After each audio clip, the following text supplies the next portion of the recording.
guys, welcome to episode 3 of Records Near Me. This time we're headed to Music City, and today we're checking out Grimey's new and Preloved music in Nashville, Tennessee.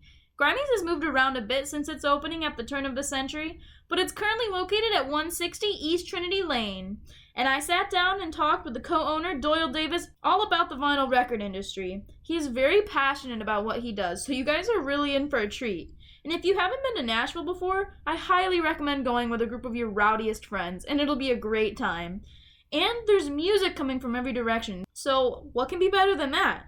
Just don't forget to stop by Grimey's on your way out for a souvenir. Now, I'm making this intro shorter than usual, and that's just because Doyle had a lot of really interesting things to say. So, without further ado, let's go ahead and get on into the show.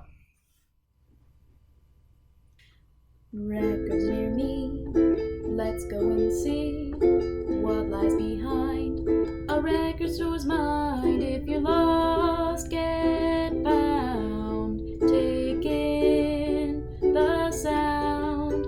It's the place to go when you're feeling low. So, if you don't mind, I'll share what we find.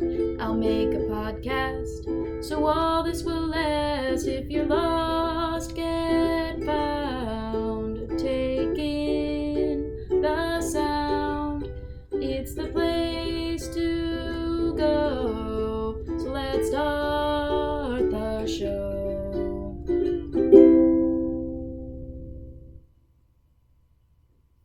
Hey guys, welcome to a new episode of Records Near Me. Today I'm joined by Doyle Davis, co-owner of Grimey's new and Preloved music right here in Nashville, Tennessee. So, how are you doing this morning? Pretty good. Yeah. Productive. Feeling productive. Okay, that's good. That's a good start to the day. Yeah.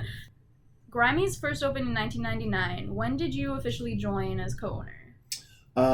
Mike Grimes, founder of Grimey's, Mm-hmm. and I guess the namesake, opened in December of 99. I came on board in May of 2002. Okay.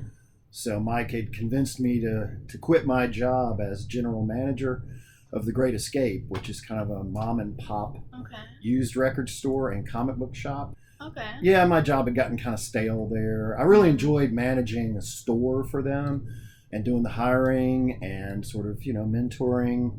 And I was in charge of the used record department and all the collectibles, and I was the vinyl expert and all that stuff. And once I got into upper level management, and I was sort of managing the managers, I didn't dig it so much anymore. Yeah. And Mike had just opened up Grimey's. We were longtime friends, so I was, stopping by to check out his store, but also just to sort of hang out and bitch about my job. And so at the same time, Mike had gotten ambitions to open a live music venue, a bar, and he opened the Slow Bar around the early 2000s. And, that had become his main primary focus, and he was thinking maybe of even closing Grimey's, or the other solution is find somebody else to help him out and run the store. So that was his big ideas, convinced me to quit my job. I bought half of the business. Wow, I'm really glad that ended up working out. It was the smartest thing I ever did, to be honest with you. It felt like a pretty crazy leap at the time. Mm-hmm. I mean, this was the height of the Napster era. CD sales were going down. Mm-hmm. Vinyl had not yet resurged. Yeah. And but we sort of we banked on vinyl from the get-go. And I knew lots of people who traveled to other cities. We'd go to Louisville to hit Ear Ecstasy. We'd go down to Atlanta and hit Criminal and Wax and Facts, and even to Athens, out there. And we thought, well, if we had something like that in Nashville, and we could do the vinyl thing, and there was not really an independent record store otherwise. Yeah. So, yeah, it's sort of a, if we build it, they will come kind of concept. We had no market research. We had, basically just sort of wing and a prayer, and we didn't have much money, but we grew it in baby steps, and it's all the way to where it is now. That's awesome. Yeah. Demand is up so much that it's hard for the labels and the pressing plants to make enough records to meet demand. In fact, they can't. Wow. Yeah, demand is way above capacity right now, so the industry tends to favor pressing new releases over catalog. But it's interesting, you know, for years, those were the titles that sold the biggest when you looked at the year-end numbers of what were the best-selling vinyl. I mean, right up until just a couple of years ago. Yeah. It was, you know, Abbey Road. It was all these sort of classic rock titles, you know, Rumors, all that kind of stuff. And now, if you look at the best-selling titles from like the last year, it's Harry Styles, it's Kendrick Lamar, it's Billie Eilish. That is so wild. Well, it's great news. It's proof that the audience is more diverse and younger, right? Yeah, definitely. So that's great for the future of this business, this format, you know. Yeah, that is great. You know, I remember those days. I'm an old guy, so I mean, I always bought way more records than my friends, and you know, I was buying new records every week. Heading to the record store on Tuesday, which was the release date. I needed to know everything that was out, you know, even if I wasn't necessarily going to buy it, I wanted to know all the stuff. But most people bought 3 to 5 records a year, if that. That was the average, if you look. And definitely buy more than that a year. Yeah, exactly, right? And you don't have to. You could listen to them all on Spotify or Apple Music. Could. And you couldn't even do that back then. Yeah. People just listened to the radio and waited for their song to come on, you know? That is really That seems crazy now, about. but that was the world. And you bought records because that's what music came on. You weren't necessarily a collector or building a collection or any of that. You were just like, hey, I really love that song or I love that album, and you bought the record so you could play it on demand. Yeah. Well, the habit now is totally different. People walk into the record store. They've already listened to the record. They know the record, and they've decided they like it enough that they want to own a physical copy. Yeah, it's definitely it's a whole different thing. Different experience now, yeah. And it sort of turns, you know, the logic on its head. You'd think demand would be down because you don't need to buy the record. It's the opposite. So what is it about this thing? You know, it's magic.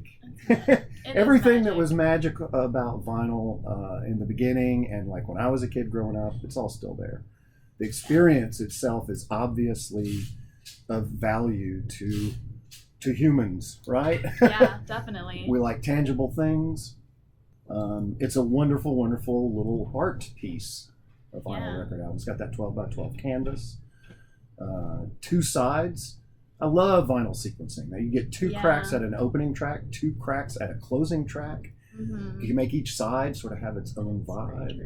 And, you know, they're about 20 minutes a piece. That just happens to sort of jibe with the human attention span. And then you get that little pause that refreshes. You get up, you flip the record, you drop the needle again. Now you're sort of like ready to dig. Yeah. Sorry if I got off track. No worries. I could talk about vinyl all day. I love to hear it. I could same. But so in 2010, Rolling Stone named you guys one of the best record stores in America. I just want to know why you think Grimey's is one of the best record stores in America. I don't know. I think a lot of it is, you know, it's our vibe. Yeah, we've got a really broad and deep selection too. You know, we're fairly big at this point. We've grown to, you know, the space here is 4,500 square feet. So we've got a lot of metal records and electronic records and ambient records and Brazilian records. And, you know, in addition to the rock, the pop, the country, the funk, the soul, the R&B, the jazz, the obvious genres, you know, there's a lot here. And pretty good used records too. We do tons of events, you know, the number of bands that have played at Grimey's. You know, during non-pandemic times, we're averaging 3 shows a week. Wow. Yeah. I mean, there's some months where we did, you know, 12, 15 in-store shows in a month. That's a bit much. But it helped us build that reputation. Grimey's is known as a very community-oriented space, a very welcoming, you know, safe space, if you will, for everyone, anyone. And it's fun, you know. I mean, we try to do fun stuff. For years we had Beer 30 on Saturdays. You know, it's a pretty cheap investment to to have a cool hang, and you know, people are here drinking beer, talking to each other. We're playing records for them. You know, they're gonna buy some. You know, my partner Grimey would say, "Yeah, it loosens up your wallet," you know, or loosens up your credit card. But it's also fun, right? And so, and we've always tried to make the space really cool to be in. You know, people loved our last location. I think this one is is the Bomb, the old church building. This is your third location, right? Correct. Yeah. The second location was above the basement, right? Yeah, which is still there. Yeah, could you talk a little bit about that? And that was sort of putting the old Grimey's model back together in the same space. I told you that when we moved Grimey's into the space on 8th Avenue, there was a club below it called the Basement. Okay. It was being run and booked by the owner of the building, as our landlord. So we took the Grimey's space on the main floor, and I don't know, within about a year, Mike had started promoting shows downstairs, basically renting the room from Steve, our landlord, and being a promoter and putting some bands in there and running a show. And, once we'd done that a few times, he got designs on making that an actual club. Mike got him a new business partner that really knew how to run a bar. The guy had a lot of experience. Nice. That's sort of Mike's entrepreneurial genius, if you will. He was running Grimey's, but he got somebody, me, who had run a record store before and knew how to do it. Yeah. And so it was easy for me to step in and take over that aspect. So he took over the Basement. They leased it, and now it was their club. And, just started having all these wonderful things happen. We had Metallica play down there. Yeah. And that was a Grimey's event in the Basement. I remember one day we were just, working, doing our thing like on a Tuesday or whatever. And Mike had allowed Emmylou Harris to do some rehearsals before she went out on tour with her band. So all day long, Emmylou's band's playing down below us, coming through the floor, and, just all kinds of cool stuff like that. Such a cool job. Yeah. So the synergy there was great. Yeah, we had the record store, we had a club below us. We had a very dynamic music company called 30 Tigers above us for years. Yeah, so Jason Isbell's manager, Tracy Thomas, was on the top floor. So we had all these artists coming and going, and there was even an article in the Tennessean that was like, is 1604 the new Brill building here in Nashville? So we always felt it was magical. We hated to leave that space, but we were forced to. Okay. Well, so now you guys are here on East Trinity Lane, right? And you guys have a bookstore in your basement. Yeah. Well, we started the bookstore while we were still over on 8th. Okay. As the business expanded and grew above the basement, we ran out of room. Again, we had moved there because our original spot was too small. And now we're like, oh, geez, the records are just piled up on the floor. We can't file them all away. And we expanded by moving into the building next door. We put all our Preloved merchandise, and so we call our used and collectible stuff. We put all our Preloved merchandise over there, and we opened a bookstore called Howlin' Books. At the time, it had its own brand. They had a logo on our sign, and the bookstore was run by my business manager, Jessica Kimbrough, and she had a partner in the bookstore. And so they've been looking for some retail space anyway. This seemed perfect. Like, we've got this big space. Yeah. It's more than we need just for our expanded record store. So they did the bookstore. After about a year of doing that, I don't know, things had evolved, and basically Grimey's, we just bought the bookstore from them, and it became our bookstore. Okay. So while we were still over there and we had Howlin' Books on the sign and everything, of course we kept that name. But when we moved over here, we made a really nice space in this Sunlight basement, the downstairs part of Grimey's. Yeah. And we built the bookstore here, and now it's just the bookstore at Grimey's. All right. Of course, we specialized in music books, but we started carrying everything, from nonfiction, fiction, poetry, all that stuff. Lots of kids' books. We went deep into kids' books, especially when my store managers started having children. But we still sell tons of music books. I think we have the biggest selection in town. Wow. And especially over here on Trinity now, we've really got sort of a neighborhood clientele. We are the bookstore for this area. Yeah. We've got a lot more people who live close enough to walk and bike here. When we were on 8th Avenue, we were pretty much strictly a destination. Not many people walked or biked to the shop. It was cars. So over here, we got people walking by all the time, and you get more locals here then. We get more locals. Yes. Okay. Do you still get a lot of tourists? We get a lot. Tourists we see on the weekends. Okay. Definitely Saturdays and Sundays. And so we were closed on Sundays for almost all of the pandemic. getting back open on a Sunday, I had to hire some people. So it's a good thing too. We hired 3 new part-timers, and now, we've got some fresh blood here for the first time in years. Wow. All right. Wanted you to go into a little bit more about how the pandemic affected business. Like when it first happened, what happened? Did you guys go fully online or what? Well, no, I sat around for a day or two and pulled my hair out and cried and screamed and was sure it was all over. Yeah, I'd say that was the first reaction. No, that's not true. That's not true. I definitely had those feelings. There were some dark moments. I don't know how much you know, but then all of a sudden Taylor Swift came through and gave us a bunch of money. Oh, yeah. Yeah. And then I didn't have to worry about payroll. All I had to do really was worry about rent and the health insurance, make sure we didn't lose the building, and make sure my staff did not lose their health insurance in the middle of a pandemic. Yeah. So they sent checks to every employee, including me and my business partner, and they paid for 3 months of our health care costs. At that time, everybody was thinking like in 3 months we might get through this and it'll be over, right? But at the time it was everything. So it gave us time to sort of figure it out. And, we couldn't do in-store performances anymore. We're closed. Fans couldn't meet their artists after seeing them play here in the shop and get their records signed and all that. And we thought, wow, we're in Nashville. We have all these relationships with all these artists because we've done in-stores with everybody over the years.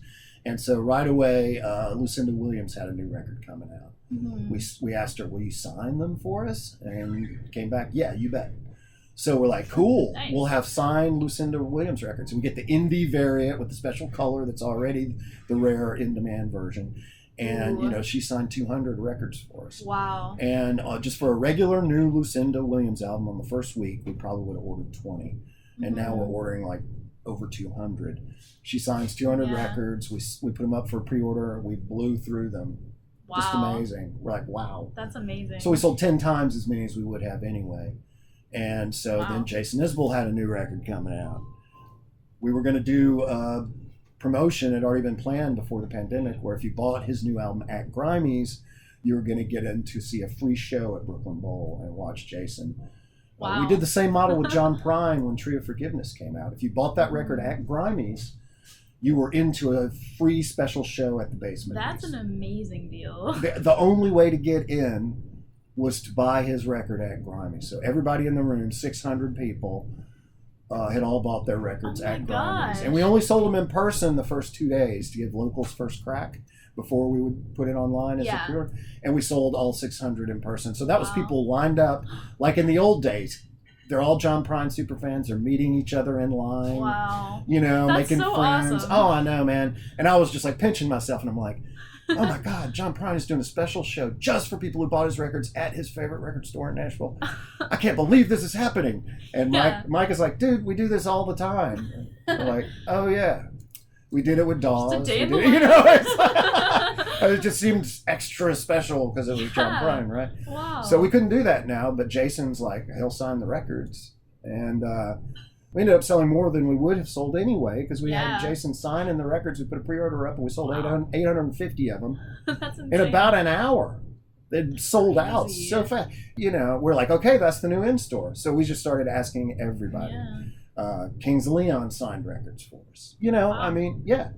That's an awesome. Yeah, Margot Price. And she just kept on signing them. And then she started coming into the shop and just signing them for us. Amazing. And so we did that for months and months and months. We just kept putting up more signed Margot Price records and sold a ton. That's amazing. Yeah, it is amazing. And thank you, Margot and Jason and Lucinda and everybody else that did that for us. We're still doing it. And we just had a signing with Japanese Breakfast, which was really cool. That was our first event back. We didn't do a live performance inside, but we had her sit outside. She was in town to play the Out Loud Festival, which is a lot of people's first show back.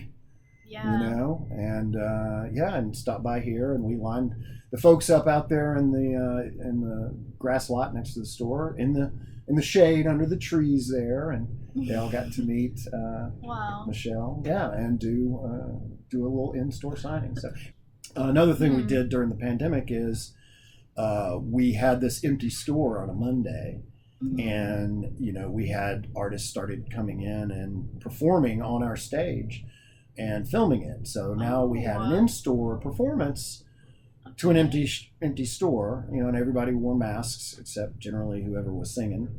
And so when the record came out, now you could watch the live stream on Street Date. Wow. Basically watch a live performance on the Grimeys.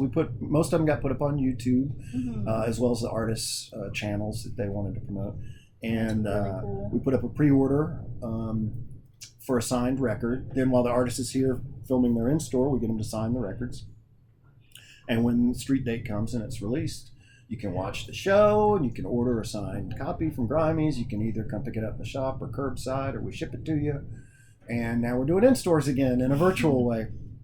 So plenty of big names have performed here. Yeah. But I want to hear about your guys' connection to the local music scene. I saw up in the store you have a section for local music, which is really cool. But could you talk a little bit more about? Well, at Grimey's, there's no bar to getting your record in the store. If you live in the Middle Tennessee area, we will put your record in the shop on consignment. So, and that can be, an actual vinyl LP. It could be a 7-inch. It could be a CD. It could be a cassette. As long as you make a thing, some sort of physical media, something that we can sell. Okay. We'll put it in the store. We do it on a consignment basis. And, if your thing sells well, we'll restock it. And if we continue to restock it and see that there is demand, then, we'll start buying them outright from you if it reaches that point. And, at that point, we know you've got fans and you might draw some folks, and maybe an in-store's in order. So you've got sort of that platform here locally. If you can build your thing, you still got to go find an audience. Yeah. But at least they can go to a record store and buy it. You can tell your friends and fans, go buy it at Grimey's. That'll also move more copies here and make it more likely that we'll restock and keep going with it. And so, and we've seen some of these, people turn into big stars. But we did an in-store with the Brummies, great local band. We were pretty surprised how many signed records when they put out their last album. We did, and lots of people watched. We did a virtual in-store with them. Lots of people watched it. So they were so happy with the whole thing, they decided to release that live performance as a record store day release. So, we've released live in-stores it's everybody from, the small to the large. I got a gold record hanging in the foyer upstairs from Civil Wars, who gave it to us. Oh, wow. Because that started as a consignment at Grimey's. Wow. We knew Joy Williams and John Paul, and they That's awesome. They played at the Basement for years, popular singer-songwriters in town. They got together and formed a group called the Civil Wars and brought us their little CD EP on consignment, and we just blew through them. We're like, hey, we need 20 more. Could you bring 40 next time? And then we just started buying them by the case. And they signed to Columbia, went on to big things and had gold records. Still did an in-store at Grimey's. And then when they got their gold record, we threw a party in the back parking lot so they could meet all their fans and sign records. And we put the stage up, and they got up there and presented Grimey's with a gold record, which was pretty cool. Aw, that's so awesome. Yeah. Wow. Yeah. So every Tuesday, is it? You do a radio show? Oh, myself? Yes. Yeah. Yes. Do you want to talk about your radio show a little bit? Sure. It's called Groovy Potential. It airs on wxnafm.org. All right. It streams everywhere in the world. If you're in Nashville, you can listen to it on 101.5 FM. And the show's archived, too, so you can go to the Tuesday archive at the website. You can find Groovy Potential. But I still think of it as a live show from 5 to 7 on Tuesday afternoons, and I play records for the people who are tuned in. And that's when I'm doing it, I'm thinking of the guy who's actually, or the girl who's actually listening right then on the radio, and try and make it fun. I did a show for over 20 years called D-Funk, primarily on the Vanderbilt College radio station. Okay. But they sold that station 10 years or so ago, and it became 24/7 classical. They got rid of college radio. Whoa. And so, I know, right? Well, it's happened all over the country. Yeah. And a bunch of community volunteers at that station, which I was one too. We didn't go to Vanderbilt, but a bunch of community volunteers organized, formed a nonprofit applied for a low power FM license. After several years of hard work, they got it. Then successfully did a Kickstarter to buy the equipment and lease a space, and they started up WXNA. So it's kind of better than before because now we're in charge of our own destiny, and it's listener supported, and it looks pretty secure right now. So awesome! It is awesome. That's great. So every DJ programs their own show. You either get a 1 hour or 2 hour slot, and for that hour or two, whatever you play is whatever you want to play. That sounds really fun. Yeah. So after doing defunct for over 20 years, I kind of wanted to not be confined to, you know, sort of one genre as wide as it could be. But so now I play whatever I want, but I still play a lot of funky music. It's groovy. So there's a Prince song called Groovy Potential that I love, and I just love the whole idea. Groovy potential. It's a potential for grooviness. And so with that in mind, I try and make it groovy, you know. So it's kind of the highlight of my week sometimes, you know. Monday nights I prep for the show, which means I'm in my music room, surrounded by my record collection, going through all the records, pulling titles, trying to find inspiration. And I can't wait to have a music room. It's worth it. Oh yeah. I mean, obviously owning a record store and I've been buying records since I was, well, my parents bought them for me when I was 6. My grandmother bought them for me when I was a kid. I mean, I had records on my Christmas list instead of toys. Yeah. I don't know where it came from or when it bit me, but it's been music my whole life. And now I'm in a record store for 20 years, managing them for 15 years before that. I got a lot of records, so you know, I've never been able to store them all in my house. I've lived in small places or apartments. And when I got married, my wife had a small house and moved into her spot. Now, when we bought our current house, we got a nice big house in Donaldson with a fully finished basement. It's big, so I've got my, you know, records wall to wall, floor to ceiling, all around the room. Yeah. Oh, that's a dream. Yeah. Well, you know, I'm 56. We moved into that house 6 years ago, so you know, it took me a long time to fully get there. But you got there. No, I mean, that's not true. When I was in my 20s and 30s in my apartments, I always had, you know, more records than I really had room for. So I had my music room, but then I had some crates of records in the kitchen. Yeah. I had some crates of records in the bedroom. Didn't have them in the bathroom, but that was about it. Oh man, I think that's the worst place. But all right, so my last question for you is, what are your top 5 albums of all time? Oh, I'm gonna have to balk at that, but I'll talk about some records. All right. I mean, what are your favorite albums? Are they just the albums you love to listen to the most? Are they the albums that mean something in your life to you? Define a certain time? Yeah, so it changes throughout your life. Yeah. And, at this point in my life, it's hard to not be nostalgic and just look back at records that moved me and changed my life. And, you know, REM Murmur came out when I was 18 years old. Oh, wow. And I got to see him at Vanderbilt opening for the English Beat, like the week that Murmur came out. So that was pretty cool. Wow. Seeing him live, knowing the earlier songs they'd done, and just having heard the new ones. So yeah, Murmur has to be on there, you know. And I mean, I'm a soul and funk and jazz guy, so for me, James Brown and the Meters. All right. You know, and with the Meters, I'd have to go with Rejuvenation is the record. I love the Josie material, but that album just has it all. All right. Yeah, you know, Aretha Franklin, Young, Gifted, and Black. I mean, there was a time when Aretha Franklin and Ray Charles were just king and queen to me. And, you know, I spent like 10 years listening to nothing but soul and funk and R&B and jazz. I was bored with rock and roll or whatever. I was also in my 20s and a music snob, like a lot of people are when they're in their 20s. A lot less so now. I tell you, I really love the young people these days. They have they're not so tied to genres. It seems like everybody's open to, at least if you're really a music fan. And I love that. But, you know, I mean, I could go on and on. I love Can, you know, Eggy Bamyazi was a mind-blowing record to me when I first heard it. You know, and the whole krautrock subgenre of psychedelic music. You know, Amadul, Can, Kraftwerk, especially the early Kraftwerk where there's drums and guitars. I didn't know that about that stuff till I found it in my, I guess, late 20s probably. You know, there's so many records. You know, for me, the Beatles, I can't separate Rubber Soul and Revolver. To me, they're just like one long album. And that's the thing too. I'd say the same thing with Big Star. Number one record, Radio City. They're like one long record to me. Okay. Grateful Dead, Working Man's Dead, and American Beauty. They're like one long record to me. So, you know, I never make a list where those are separate albums. Yeah. And I would have to put them all in a top 10. Music is just, it's a never-ending process of discovery.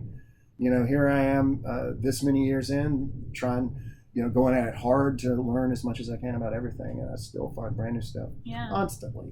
And, you know, I mean, it's easy to play music to entertain yourself, but you also got to make sure you're turning people on to the good stuff. So, like, every Friday on release day, we only play records that are out that day. Throughout the whole day. So the staff is getting to hear all these new records, even beyond the genres that they favor them in. That's good for them, though.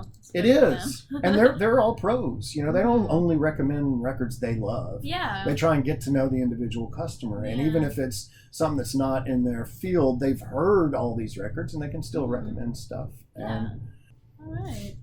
Well, I think that's about all that I have for you today. But thank you so much for agreeing to interview. You bet, Paige. Well, especially on such a busy day. Yeah, I know. Well, you know, I enjoy doing this, and it's something I try to make time for.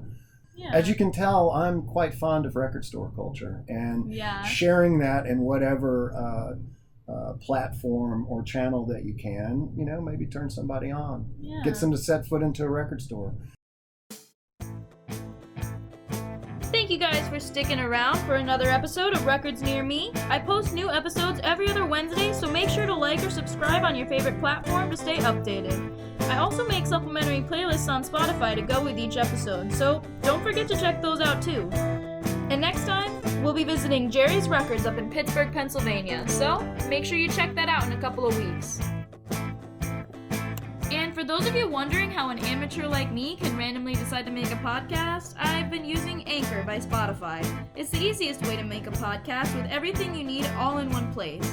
Let me explain. Anchor has tools that allow you to record and edit your podcast right from your phone or computer.